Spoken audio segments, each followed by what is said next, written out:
এই মহিলা হঠাৎই একদিন ঘুম থেকে উঠে দেখতে পায় তার হাতে হাতকড়া পরানো। তার হাতকড়ার সাথেই লক করা আছে তার স্বামীর মৃতদেহ। শহর থেকে শত শত মাইল দূরে জনমানবহীন এই লেক হাউসে বন্দী রয়েছে সে। এই ঘরে না তো এমন কোনো জিনিস রয়েছে যার সাহায্যে সে এই মৃতদেহকে ছাড়িয়ে এখান থেকে পালাতে পারবে। এমার বেঁচে থাকার পরিস্থিতিটা ক্রমশ নিক্ষিপ্ত হচ্ছে এবং তার শান্তপ্রায় আচরণ এই সাসপেন্সকে আরও বাড়িয়ে তোলে। এমার সাথে কি ঘটতে চলেছে? এমা কি এমন পরিস্থিতি থেকে বেরিয়ে আসতে পারবে? কেনই বা তার সাথে ঘটলো এমন? এই সব প্রশ্নেরই উত্তর জানবো আমরা আজকের এই গল্পে। তো হ্যালো ফ্রেন্ডস, ওয়েলকাম টু ওর গল্প। গল্পে শুরু হয় এমা নামের একজন মেয়েকে দেখিয়ে।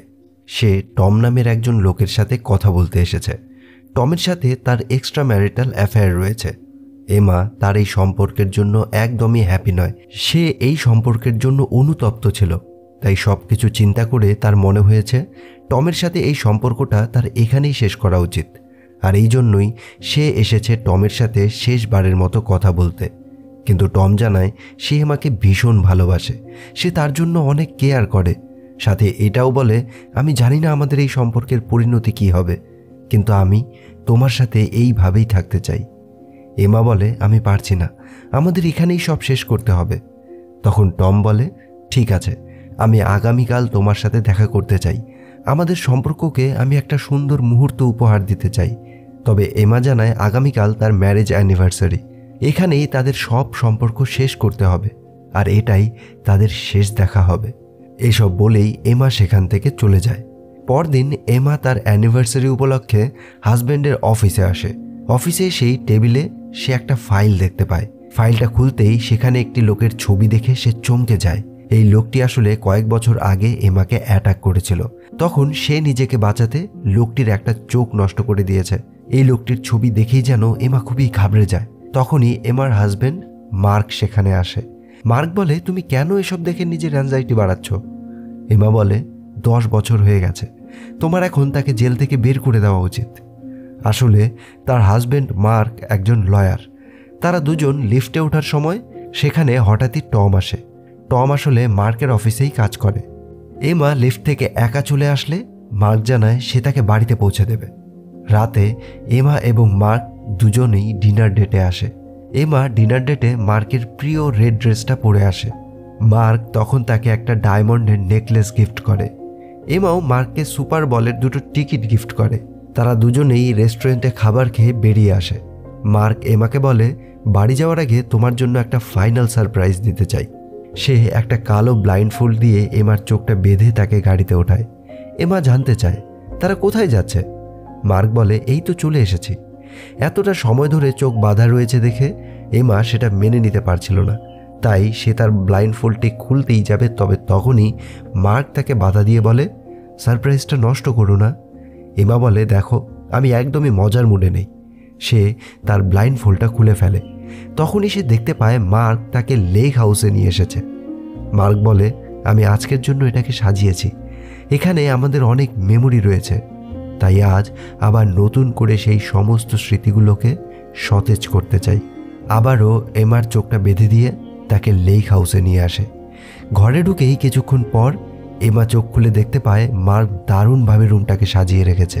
আর সেখানেই একটা চিরকুট দেখতে পায়, যেখানে লেখা রয়েছে, যতক্ষণ আমার শ্বাস রয়েছে আমি তোমাকে মন থেকে ভালোবেসে যাব। একটা রুমে এসে এমা দেখতে পায় পুরো রুম তাদের ছবি দিয়ে সাজানো রয়েছে। সেখানেই একটা মিউজিক প্লেয়ারের ওপর মার্ক তার জন্য একটা নোট লিখে রেখেছে, যেখানে লেখা রয়েছে মিউজিক প্লে করার জন্য। এমা সেটাকে প্লে করে ওপরে আসে। ওপরে মার্ক তার জন্য ড্রিঙ্ক নিয়ে অপেক্ষা করছে। মার্ক তাকে বলে, আমি জানি অনেক দিন ধরে আমাদের মধ্যে সব কিছু ভালো চলছে না, তার জন্য আমি খুবই দুঃখিত। তুমি অনেক কিছু সহ্য করেছ, আমি একজন ভালো হাজবেন্ড হতে পারিনি। আমি জানি এই একটা সারপ্রাইজ আমাদের মধ্যেকার সব কিছু ঠিক করে দিতে পারবে না, কিন্তু এটা একটা নতুন শুরু হবে। এমা মার্ককে কাছে টেনে নেয়। তারা দুজন সুন্দর একটা রাত কাটায়। পরদিন সকালেই ঘুম থেকে উঠেই সে দেখতে পায় তার হাতটা মার্কের হাতের সাথে হ্যান্ডকাফ দিয়ে লক করা রয়েছে। এমা বলে, এসবের মানে কি? তখনই মার্ক তাকে বলে, এবার বাস্তবতাকে ফেস করার জন্য রেডি হও। এই বলেই সে একটা বন্দুক দিয়ে নিজেকে শ্যুট করে মেরে ফেলে। এমা কিছুই বুঝতে পারছে না এই কয়েক সেকেন্ডের মধ্যে কি হয়ে গেল। তার পুরো মুখটা মার্কের রক্তে ভরে যায়। সে ভীষণ ঘাবড়ে যায় আর নিজেকে মার্কের হাত থেকে ছাড়ানোর চেষ্টা করতে থাকে। এমা সাহায্যের জন্য চিৎকার করতে থাকে, কিন্তু সেখানে কেউ ছিল না তার সেই চিৎকার শোনার জন্য। মার্কের রক্তে ফ্লোর ভরে যায়। এমা একটা ফোন থেকে কল করার ট্রাই করে, কিন্তু ফোনের লাইনটাও নষ্ট করা রয়েছে। এরপর এমা সেই বন্দুকটা নিয়ে তার হাতের সেই হ্যান্ডকাফে শ্যুট করতে চায়, কিন্তু ওই বন্দুকে আর কোনো বুলেট ছিল না। সে মার্কের বডিটাকে টেনে নিয়ে যায় অন্য আরেকটা রুমে। সেখানে তাদের ওয়েডিং গাউনটা দেখে। এরপর মার্কের বডিটা ওই গাউনের ওপর রেখে সেই গাউনটাকে টেনে টেনেই মার্কের বডিটাকে নিচে নিয়ে আসে। সে অনেক ক্লান্ত হয়ে যায়। বাইরে এসে দেখে পুরো এলাকাটা বরফে ঢাকা। সে কান্না করতে থাকে। মার্ক তাকে এমন জায়গায় নিয়ে এসেছে যেখানে তাকে সাহায্য করার মতো আশেপাশে কেউ নেই। তখনই সে তার সেলফোনটিকে খুঁজতে থাকে, তবে দেখতে পায় মার্ক তার সেলফোনটি জলের মধ্যে ডুবিয়ে রেখেছে। সে সেলফোনটিকে বের করে দেখতে পায় ফোনটি নষ্ট হয়ে গেছে। এরপর সে সারা বাড়িতে খুঁজতে থাকে কোনো রকমের টুলস রয়েছে কিনা এই হ্যান্ডকাফটা খোলার জন্য। তবে দেখতে পায় মার্ক আগে থেকেই এই বাড়ির সমস্ত টুলসগুলোকে সরিয়ে ফেলেছে। এরপর সে সমস্ত ড্রয়ারে খুঁজতে থাকে সেই গাড়ির চাবিটা রয়েছে কিনা। আর ওই চাবিটা খুঁজে পেয়ে সে ভীষণ কষ্টে মার্ককে টেনে টেনে কারের কাছে নিয়ে আসে। সে কারটাকে স্টার্ট করে, কিন্তু দেখতে পায় মার্ক কারের সমস্ত ডিজেল বের করে দিয়েছে, যেই কারণেই গাড়িটি আর স্টার্ট হচ্ছে না। এরপর সে গাড়ির মিউজিক প্লেয়ারটাকে অন করে, আর সেখানেই মার্কের একটা ভয়েস রেকর্ডিং প্লে হয়। মার্ক সেখানে বলে গেছে, তুমি আমাকে এত কিছু করে ইমপ্রেস করেই ফেললে। আমাদের যখন পরিচয় হয় তখন তুমি একজন ব্যর্থ ফটোগ্রাফার ছিলে, যার কাছে না ছিল তো টাকা আর না ছিল কোনো প্রত্যাশা। কিন্তু আমার একটাই রিগ্রেট থাকবে, আমি এই মুহূর্তে তোমার চেহারাটা দেখতে পারবো না। আমি চাই না তুমি এটা ভাবো যে আমি এমনি এমনি নিজেকে শ্যুট করেছি। আমি একটা সুযোগের অপেক্ষায় ছিলাম। আমি তোমাকে তার সাথে এতটা খুশি দেখতে পারছিলাম না। এমা বুঝতে পারে মার্ক তার আর টমের অ্যাফেয়ারের ব্যাপারে আগে থেকেই জানতো, তাই সে প্ল্যান করে তাকে এখানে নিয়ে এসেছে। প্রতিশোধ নেওয়ার জন্য সে অনেক দিন থেকেই এই প্ল্যানটা সাজিয়েছে। এমা কোনো উপায় না পেয়ে আবার মার্ককে ভেতরে নিয়ে আসে। এরপর সে নিজের ফেসটাকে পরিষ্কার করে। সে তখনই লক্ষ্য করে তার গলায় এখনও মার্কের দেওয়া নেকলেসটি রয়েছে। এমা ওই নেকলেসটি খোলার চেষ্টা করে, কিন্তু সেটা কিছুতেই খুলতে পারে না। সে মার্ককে নিয়ে বেসমেন্টে আসে এই আশায় যে বেসমেন্টে তো কোনো না কোনো টুলস থাকবেই। তবে সে দেখতে পায় বেসমেন্টের থেকেও সমস্ত টুলসগুলোকে সরিয়ে দেওয়া রয়েছে। এখানেও কোনো কিছু না পেয়ে সে আবার মার্কের বডিটা টেনে টেনে ওপরে আসে, কিন্তু তখন ওপরে ওঠার সময় সে মার্ককে নিয়ে পড়ে যায় সিঁড়ি থেকে। সে আবারও চেষ্টা করে। তার মার্কের মতো এত বড় একটা শরীরকে টানতে খুবই কষ্ট হচ্ছিল, আর এই জন্যই সে ফ্রাস্ট্রেটেড হয়ে বলতে থাকে, আমি মরার আগে তোমার থেকে আলাদা হয়েই মরব, তোমার সাথে তো আমি কখনোই মরব না।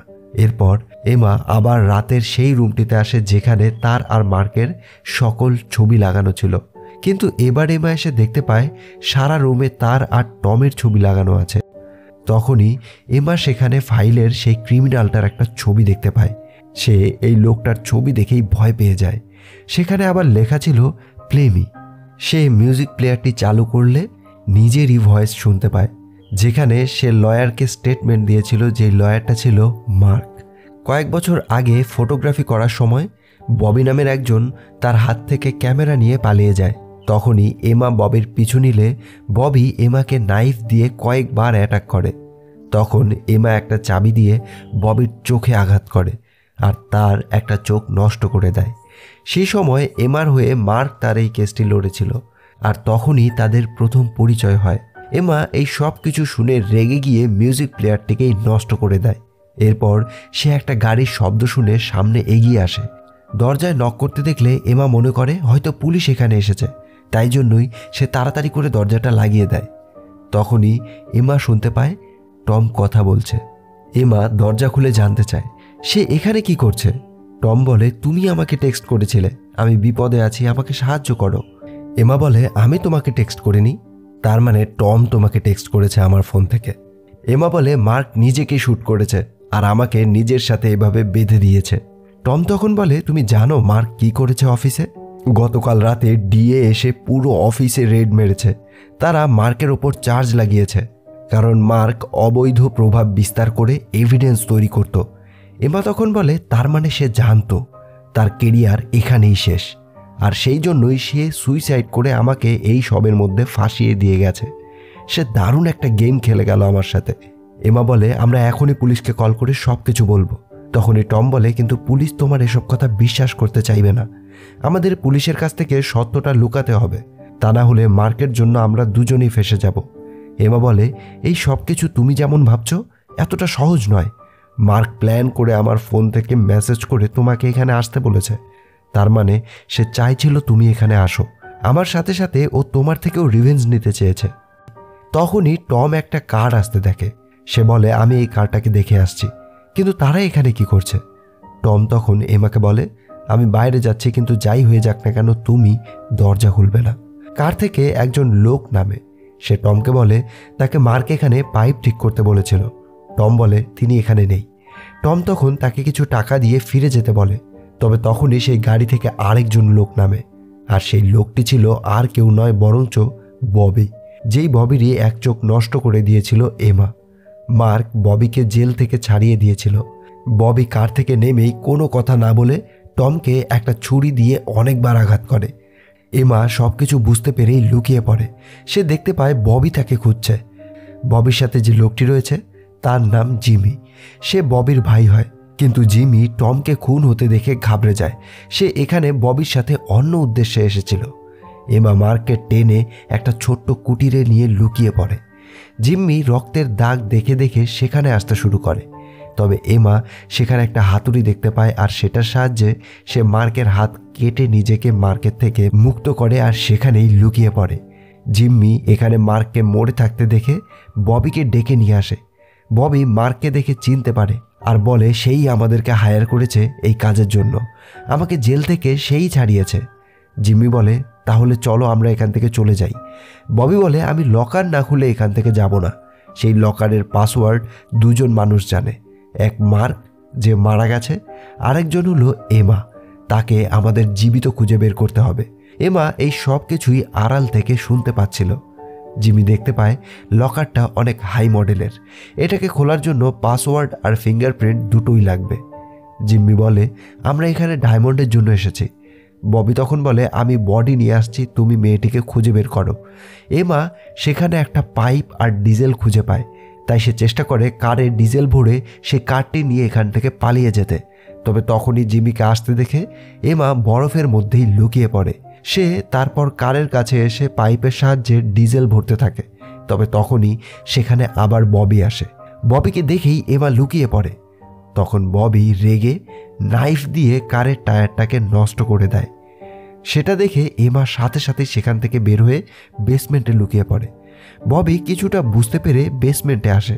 ওপরে এসে লুকাতে চাইলে এমা দেখে জিম্মি মার্কের বডি নিয়ে ওপরে আসছে, আর এখন এমা দুদিক দিয়েই ফেসে গেছে। ওপরে জিম্মি আর নিচে রয়েছে ববি। সে ভাবছে এখন হয়তো সে আর পালাতে পারবে না। তখনই এমা কারের চাবি দিয়ে কারের অ্যালার্মটা বাজিয়ে দেয়। ববি দৌড়ে সেখানে আসে, তবে কাউকেই দেখতে পায় না। সে বুঝতে পারে এমা তাদের বোকা বানিয়েছে। এমা ওপরে এসে টমের মৃতদেহ দেখে। সে খুবই ভেঙে পড়ে। তার প্রিয় মানুষটার হাতে শেষবারের মতো চুমু খায়। ববি বলে এই মেয়েটির জন্য আমি আমার লাইফের সব কিছু হারিয়েছি। আমি তার জন্য 10 বছর জেলে কাটিয়েছি, বাড়ি হারিয়েছি, বাবাকে হারিয়েছি। সে আমার থেকে সব কিছু কেড়ে নিয়েছে, আর এই ডায়মন্ডটি দিয়ে আমি আমার স্বপ্ন পূরণ করব। সে তার ভাইকে বলে সে আমাদের আশেপাশেই আছে, তাই আমাদেরকে বোকা বানানোর জন্য অ্যালার্মটি বাজিয়েছিল। সে এই বাড়িতেই আছে। তারা এরপর এমাকে খুঁজতে শুরু করে। ভিতরে এসে জিমি দেখে টমের পায়ের জুতো নেই। সে বুঝতে পারে এমা ঠান্ডার থেকে বাঁচার জন্য তার জুতোটা পরে নিয়েছে। তারা বাড়ির ভেতর এমাকে খুঁজতে শুরু করে। সে রক্তের ছাপ দেখে দেখে একটি ঘরে এসে পৌঁছায় এবং সেই ঘরেই থাকা অ্যাটিকের সিঁড়িটি দেখতে পায়। সেই সিঁড়ি দিয়ে অ্যাটিকে উঠেই বুঝতে পারে এমা এখানেই রয়েছে। আর ঠিক সেই মুহূর্তেই এমা ওই হাতুড়ি দিয়ে ববিকে আঘাত করে, আর এতে ববি ওপর থেকে নিচে পড়ে যায়। এমা ববির কারের চাবিটা নিয়ে নেয়, আর তখনই সেখানে চলে আসে জিমি। সে তাকেও অ্যাটাক করে আর রুমে লক করে রাখে। এরপর সে চাবি নিয়ে এসে দৌড়ে গাড়িতে ওঠে। কার স্টার্ট করবে ঠিক তখনই ববি এসে এমাকে মারতে শুরু করে। এমা টমের ফোন থেকে 911 নাম্বারে কল করে সাহায্যের জন্য। জিমি যখন দেখে এমা পুলিশকে কল করছে, সে তখনই সেখান থেকে পালাতে চায়, কিন্তু ববি জিমিকে ওয়ার্ন করে বলে পুরোটা সময় তার সাথে থেকে ডায়মন্ডটি খুঁজতে সাহায্য করতে। এমা ববিকে বলে, আমি লকারের পাসওয়ার্ড জানি না। তবে ববি সেটা বিশ্বাস করে না। সে এমাকে ধরে লকারের কাছে নিয়ে আসে। এমা আবারও বলে সে লকারের পাসওয়ার্ড জানে না, তবে ববি তার কোনো কথাতেই কোনো রকম বিশ্বাস করে না। সে বলে, যেদিন মার্ক তোমাকে প্রপোজ করেছিল সেই ডেটটাই হলো এই লকারের পাসওয়ার্ড, আর মার্ক এটা আমাকে বলে গেছে। সে এমাকে অনেক টর্চার করতে শুরু করে, তবে জিম্মি এতে বাধা দেয়। ববি এবার পায়ের আঙুল কেটে দিতে চায়। তখনই জিমি মার্কের সেই বন্দুকটি খুঁজে নিয়ে এসে ববির দিকে পয়েন্ট করে আর বলে, এখানে কেউ কাউকে কোনো রকম ক্ষতি করবে না, আমরা ডায়মন্ড নিতে এসেছি, ডায়মন্ড নিয়ে নিজের কাজ হয়ে গেলে চলে যাব। জিম্মি এমাকে পাসওয়ার্ড বলতে বলে। এমা বলে যতক্ষণ না তারা তার হাতকড়ি খুলে দিচ্ছে ততক্ষণ সে কিচ্ছু বলবে না। জিম্মি হাতকড়ি খুলে দিতে রাজি হয়, আর এমা এতক্ষণে নিজেকে পুরোপুরি মুক্ত করতে পারে। এরপর সে তাকে ওই লকারের পাসওয়ার্ড, অর্থাৎ মার্ক যেদিন তাকে প্রপোজ করেছিল সেই ডেটটা জানায়, জুলাই 29, 2011 সাল। ববি মার্কের ফিঙ্গারপ্রিন্ট নিয়ে পাসওয়ার্ড দিতেই লকটি খুলে যায়, কিন্তু দেখতে পায় পুরো লকারটি খালি পড়েছিল, শুধুমাত্র মার্ক লিখে গিয়েছিল তারা যে ডায়মন্ডটা খুঁজে চলেছে সেটা তার হৃদয়ে আছে। জিমি এই কথার অর্থ বের করতেই বুঝতে পারে এমার গলায় যে নেকলেসটি রয়েছে সেটাতেই রয়েছে আসলে ডায়মন্ড। তখন এমা বলে, কিন্তু এটা খোলা যাচ্ছে না, মার্ক এটাকে এমনভাবে তৈরি করেছে যেটা খোলা যায় না। জিমি অনেক চেষ্টা করে খোলার, কিন্তু ব্যর্থ হয়। তখন ববি বলে, এটা এই জন্যই খুলছে না কারণ মার্ক এটাই চেয়েছিল যেন আমরা তোমার গলা কেটে নেকলেসটি বের করি। জিমি বলে, কারোর কোনো ক্ষতি করতে হবে না, আমি এটাকে খুলে বের করব। সে প্লায়ার্স দিয়ে অনেকবার চেষ্টা করার পরও আবারও ব্যর্থ হয়।